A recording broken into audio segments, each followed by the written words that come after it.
Hello there, Sagittarius. Welcome to your October 2019 tarot reading. It has been a while since I did a reading for you guys, so I'm really happy to be able to catch up with you all. I hope you all are doing well, and I apologize for my absence for the past few months. I hope that this reading resonates with you, that it also helps you navigate the energies. So, let me talk about what I sense when I was shuffling out the cards, okay? And then we'll talk about this spread. Needless to say, I feel like this spread is very, very focused on all the important love relationships in your life, okay? And I feel like we have four people here, like four court cards indicating people. And we have water signs, earth signs, and air signs. So you're dealing with a lot of people. And for some of you, you might be dealing with all three of them. Others, you might be dealing with facets of each of these characters.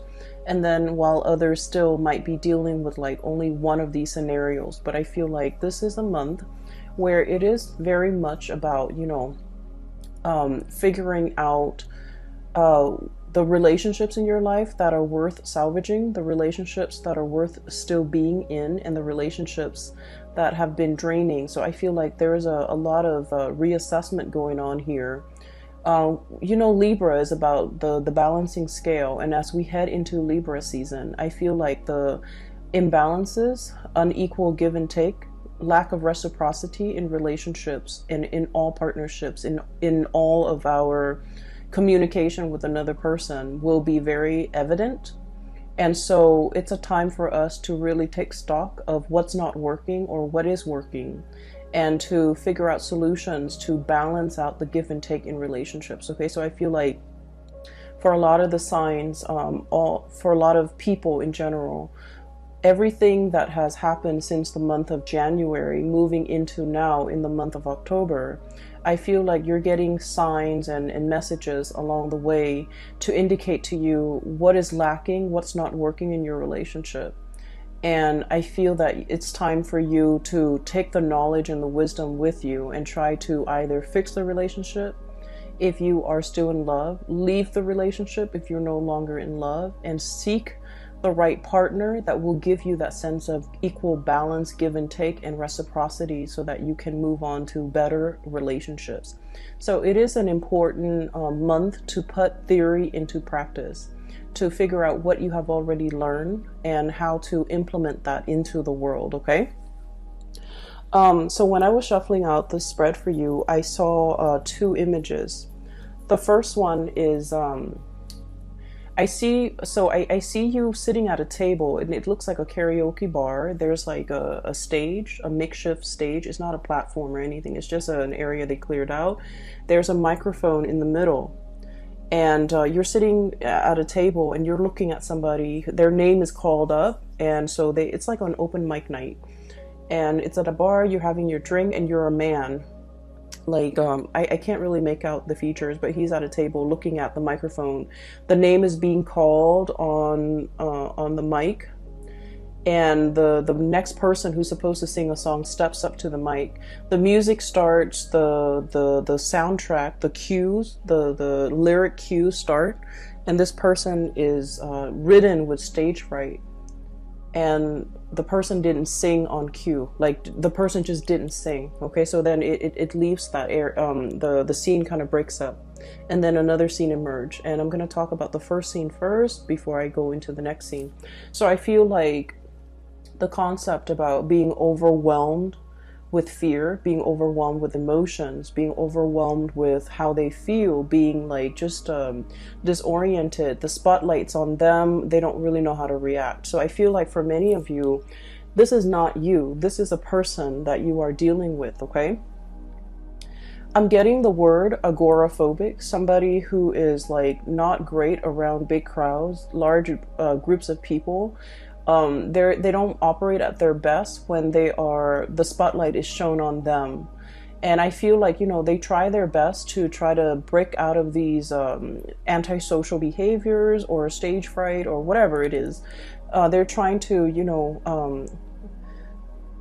they're trying to kind of like break out of their own shell and to do something where it incorporates other people, but they're not able to overcome social anxiety. And I feel like the social anxiety is a big part of their personality. They're extremely introverted, possibly very, very shy. They, like, when you look at them, you might not feel like they have any type of social anxieties, because, you know, when you're in like a close relationship with them, they don't exhibit signs of social anxiety. But I feel like when they're out in public, when they're dealing with strangers, when they're dealing with just large crowds, they get very, very shy, and they shy away from big gatherings. And so for some of you guys, especially if you have a lot of like water placement in your chart. So for example, if you have like water, like Scorpio, Pisces, or Cancer as your sun, moon, or rising, or if you have a lot of planets in a water sign, this might be you, where you're feeling a little bit disconnected from people, mainly because you might have social anxiety. You might have issues when it comes to operating in a large crowd, being in a position where you're interacting with a lot of people, or you are kind of like front and center and people are looking at you, and, you know, all eyes are on you. It can feel very uncomfortable. And to a certain extent, most of us, I feel like the majority of people aren't great with like, you know, public speaking always provokes like anxiety, but I feel like you're either dealing with somebody, or this is triggered in you in a situation that where you haven't experienced it in the past. So I feel something coming in, okay? I'm also getting the word tongue tie, stage fright, and tongue tie. Okay, so it could be either of those things. I strongly feel that you are dealing with somebody who has social anxiety, who has a lot to say, and yet they're very, very tongue tied because their emotions get in the way. That's what I'm feeling. And I feel like their method of expression has always been through either song, music, or other avenues of self-expression, you know, painting, dancing, whatever it is. But I feel like when it comes to one-on-one interpersonal communication, there's something here that's preventing them from expressing how they really feel. And so I feel like as a Sagittarius, it has been very frustrating for you to deal with somebody like this, because Sagittarius, you're very no holds bar. You're very like, you know, you're very uncensored. You would speak your mind, you state your opinion, you want to be heard. And I feel like, you know, you're very like no nonsense. If somebody ticks you off, you will give them a piece of your mind right away. And the beauty about fire signs in particular is that when someone or a situation upsets you, you blow over, like you blow up, but then you get over it. You don't hold things in, you know, you don't hold grudges, you don't hold things in, you don't hold your emotions in. And I feel like it's a very healthy way to live. But you're dealing with someone who's like your counter opposite. Okay, like you're a counterpart that's like your total opposite, excuse me. And they hold a lot of stuff in. They're used to repressing. They don't say what's on their mind. And I feel like a lot of it is they don't say what's on their mind out of fear, out of judgment, out of like, you know, having those feelings or those words be used against them later. So, you know, in this day and age with social media, with digital communication, a lot of things can be taken out of context. A lot of situations too, like we can't really retract and rescind what we say, because things are permanently on social media or on some type of a public forum, or once something has been said, and the way in which they have been said, the tone that is used, it's really hard to take back. Okay, once we form a strong opinion and we verbalize that opinion, it's very, very difficult to take back. And so you're dealing with somebody who's aware of all of this. And so they're very calculated when it comes to the things that they say, how they communicate, what they communicate, and who they communicate these messages to. And from your perspective, you might feel like, oh my gosh, they are so cowardly. They are so they are so censored, they are so repressed, they are so scared, they don't know what they want. And so you run through the gamut, like these myriad of reasons why somebody or the other person might not, you know, express how they feel. But I feel like there's a I feel like, yes, they might be all of those things, but the important thing is that they have been repressed for a very, very long time. That was like a survival mechanism. That was how they dealt with grief. That was how they dealt with changes. And that was like, it's purely survival, okay? I don't blame people when they do things on a purely survival basis. Even as an adult, you know, we're conditioned to behave a certain way. And so I feel like it's hard for you to understand this person. It's very, very hard for you because you are out and free and you know, unaffected, okay? And you're very uncensored. And so you don't understand how somebody could be so different from you. So I feel like there's a lack of understanding here, but I also feel like there are issues with the other person. And I feel like a mix of cowardly, a mix of stage fright, a mix of social anxiety, a mix of repression, a mix of, you know, just life experiences that makes them very, very calculated when it comes to what they say, calculated when it comes to what they, to expressing their emotions. Okay, so that's where we're at. Okay, so that's the first thing with that karaoke situation. The second image that I'm seeing here is I have this little boy. He's wearing a raincoat and his little backpack, and it's like in the morning, and it's kind of drizzling outside, and he's waiting for the school bus. Okay, so he's about like 5 or 6. He's waiting for the school bus. The school bus is supposed to pick him up in front of his house, but he's in the porch because it's kind of sprinkling, and he's debating, you know, I don't want to go to school today. Kids are mean to me, or, you know, I just don't want to go to school today. I don't want to be in school. It's kind of rainy. I'd rather be home. I'd rather like, and I don't feel that great. And I feel like he doesn't feel that great. It's the weather affecting him. But, you know, children, they can't really verbalize these things. So he's just like, I feel crummy. I want to stay home today. I should tell mom that I don't want to go home. So he's like running through these thoughts in his mind. And then he's like, I don't want to go home. I don't want to go. I don't want to go to school. I don't want to go to school. I want to stay home. And then he's still deliberating in his mind. Should I go back in and tell mom I don't want to go to school? And then just then the bus comes and the bus door opens and he's like, I don't want to go to school. Should I just go back inside and tell mom? And then he finds himself walking towards the bus. And then the door closes and the bus takes off because he took too long. Okay, so I feel like, once again, this could be you or another person that you're dealing with. And I feel like it's a situation where it's uneasy.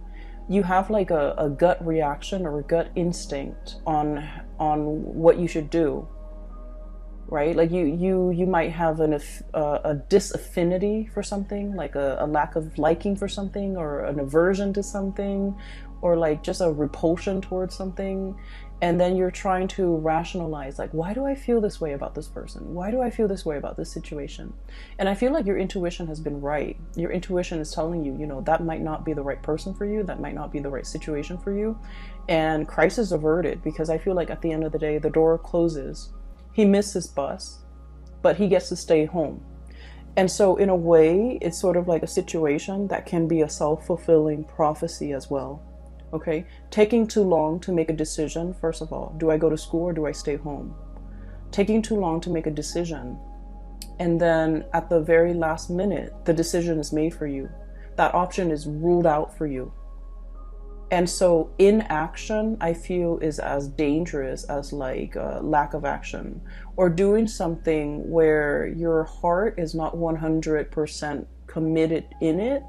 It can lead to failure. Does that make sense? Because I'm feeling like there's a self-fulfilling prophecy. It's something that you're just like, oh, it's doomed to fail from the start. I'm just going through the motions to do it, but it's doomed from the start. And because you're half-assing it, and because you're like just going through the motions, and because you're also injecting a lot of just self-defeating negativity into a situation, it fails. And I honestly feel like this is not you, Sagittarius. This is somebody that you're dealing with, where they're like constantly mired in a very, very negative mindset. They don't look at the end goals. They don't look at, you know, pushing themselves past their limit.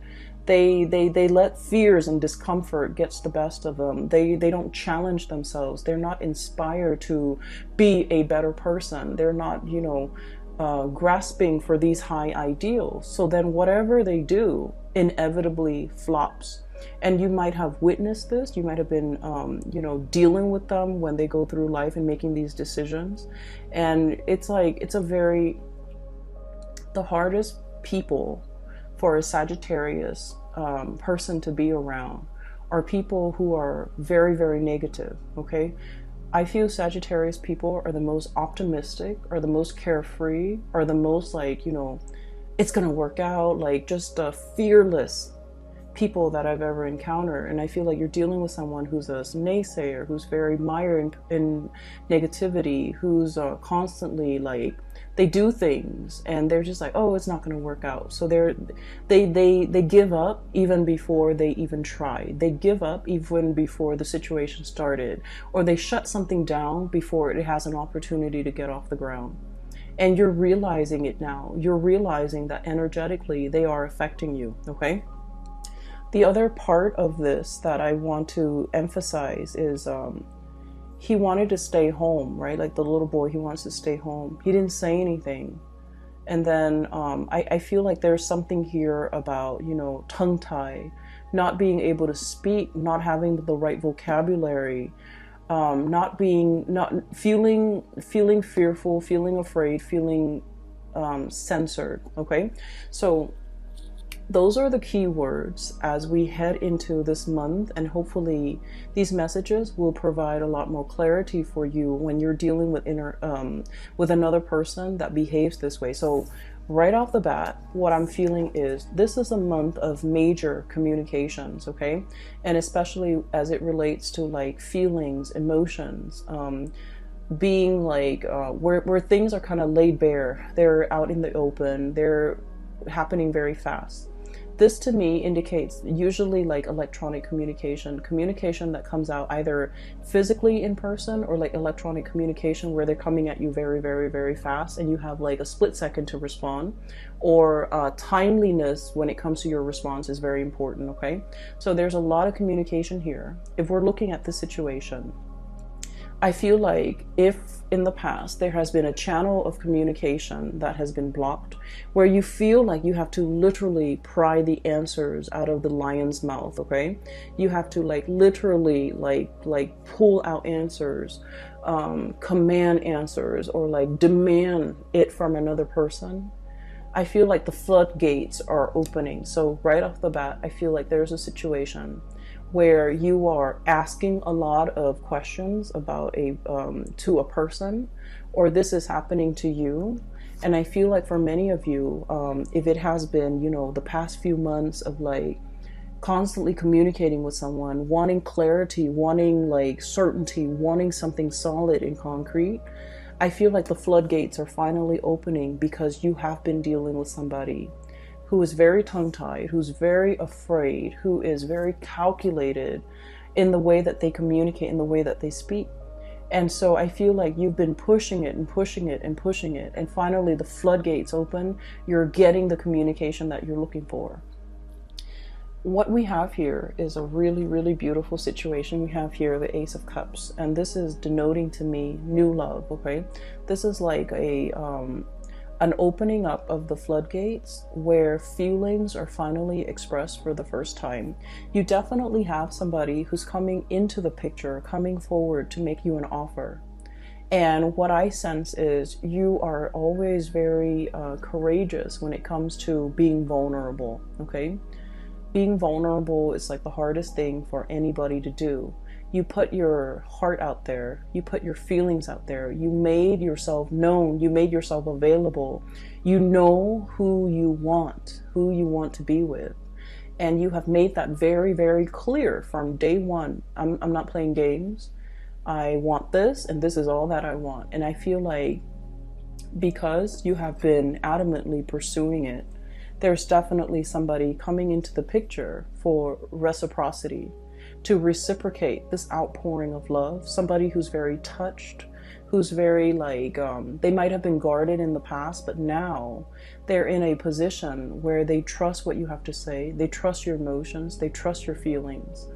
And they're still very much shy and trepidatious about making this big leap towards you, jumping in the water, enjoying this relationship even. But they're making an effort, okay? So I feel like it's slow, but it is very steady. And then I also feel like there was a situation in the past where somebody was too strong with their emotions, and I feel like they were too strong, too direct, too fast, too soon, and I feel like the other person got really scared, and they've had some time to mull things over, and now they're coming back in to reciprocate, to have this conversation, to talk about things, to offer you, they might say like, well, wait a minute, you're coming a little bit too strong, but I do like you, and I feel like, let's take it slow. So I feel like there's somebody here who's wanting to slow things down, not because they don't feel the same way, but because they're rational. And I feel like, they don't want their emotions to get the best of them. Okay. It's not a bad thing to slow things down, but I definitely see a situation where there is tremendous outpouring of love, and you're going to get that reciprocity between you and another person. The other person has been thinking about you, okay? We have here deep in contemplation when it comes to matter of the hearts, the Queen of Cups. Deep contemplation. How's this going to work? How's the future going to look? How are we going to work together as a unit? Where are we going to live? What are we going to do? How do we navigate each other's energies? How do we live in the same space? How do we share resources? This is like serious contemplation, okay? The Queen, she's rational. And in this situation, I do feel like you're dealing with someone who is very mired in their emotions for you. Like it runs very, very deep. This is someone who's very, very maternal or paternal. So they have like a parental energy about them. They might have children. They might be I'm seeing somebody who like really knows how to take care of another person. They don't enter relationships unless it's the long haul. So they might have, dated only like a few people, okay? And so when they date, they think about long term. They think about, the marriage, the engagement, the house, the kids, the happily ever after. They don't rush into a situation just to see what happens. If it doesn't work, then we'll separate. They don't do that. They don't play like that. And so I feel like your direct energy might intimidate them, might scare them, and it might even make them feel like you're not here to stay. Like they might think you're not as serious. They might think that you're a serial dater. They might think you're after the thrill of the chase, and they might not take you at your word or take you at face value or take you seriously. So I feel like they've been thinking over this about you for a very, very long time. And emotionally, they feel the affinity towards you. They feel that pull, okay? I'm seeing a situation where somebody's definitely coming forward, okay? This is the Chariot, forward momentum, two disparate energies working together, moving the Chariot in the same direction. So I do see, and I say this a lot with Sagittarius, you and a partner who might be from, like an interracial type of a situation, okay?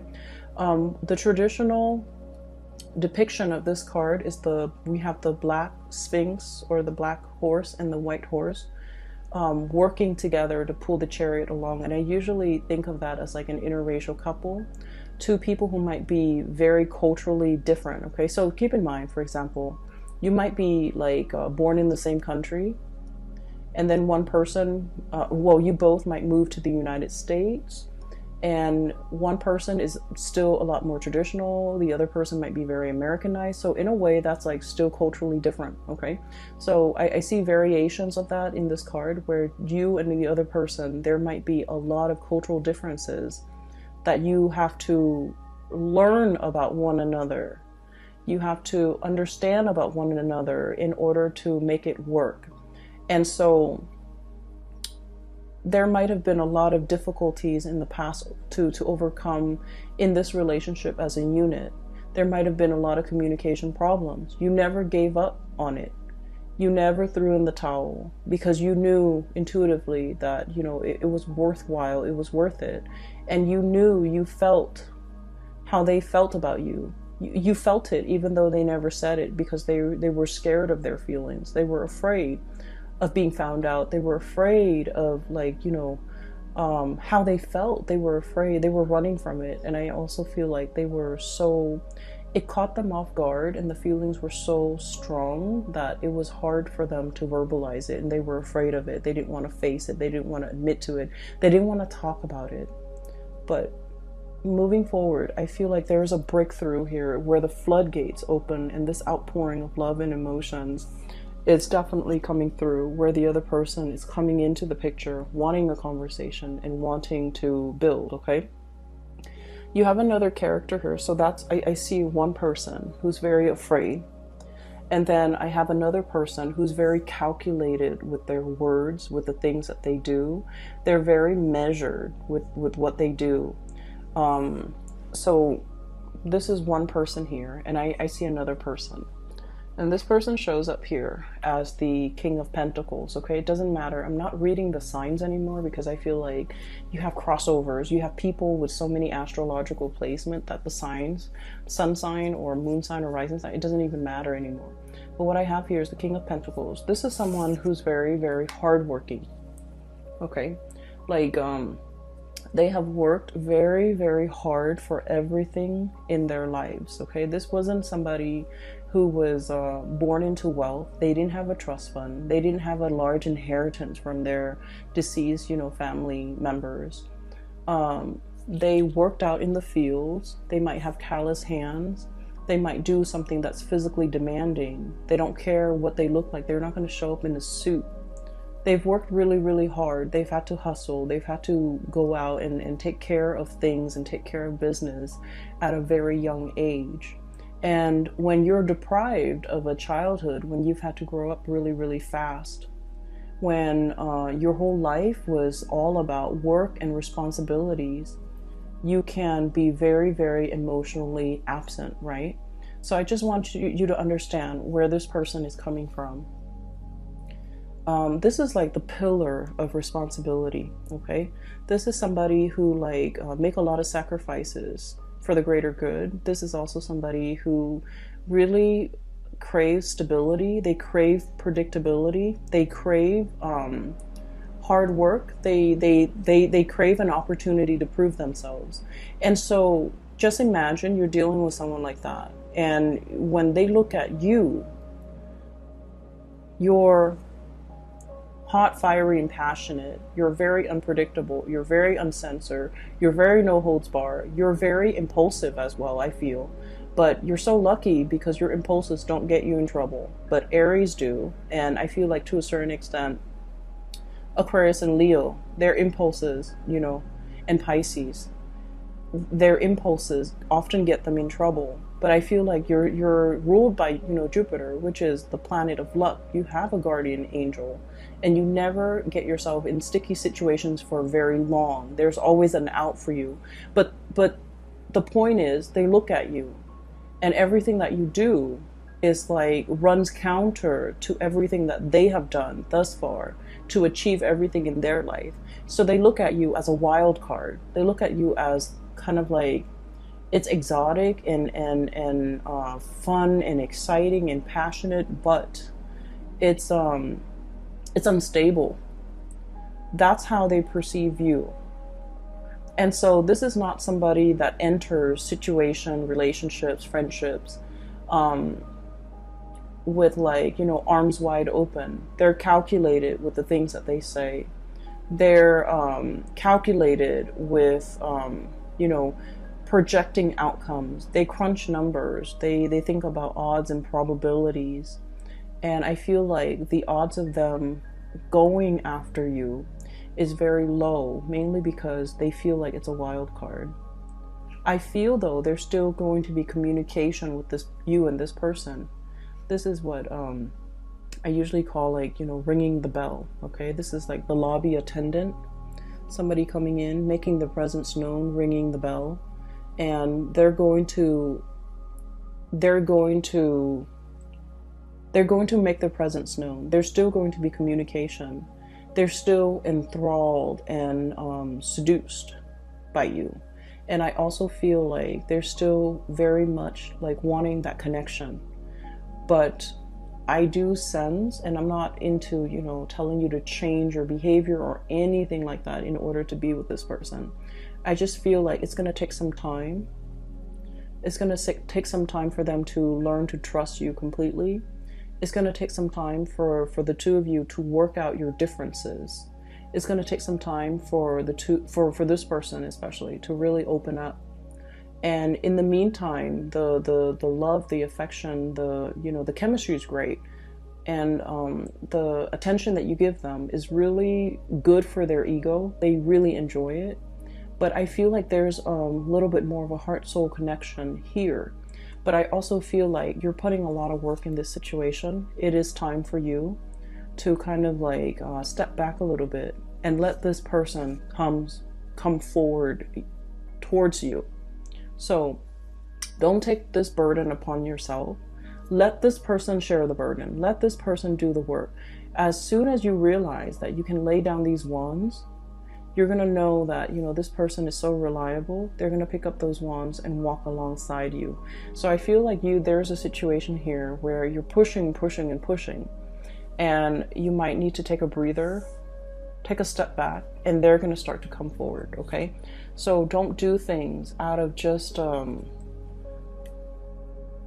don't do things out of that impulse of emotion, needing to show the other person, needing to prove to the other person. I feel like it's time for you to kind of like give this connection a little bit of a rest, because then you're going to realize that they're going to come in and reciprocate.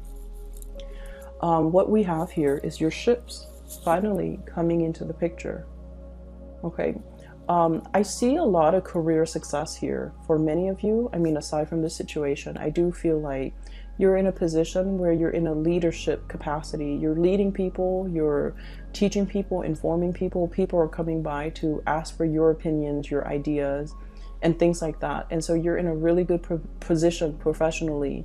You have been spending a lot of time working on this area of yourself, either bearing yourself from in work, or working on projects that really bring you a lot of joy and passion, like projects that are expansive, that are helpful to humanity, I feel, in some way, and just projects that you closely, your values and the values of the projects are closely aligned. And because of that, I feel like you're hedging, or you're on the verge of, some major breakthroughs when it comes to your career.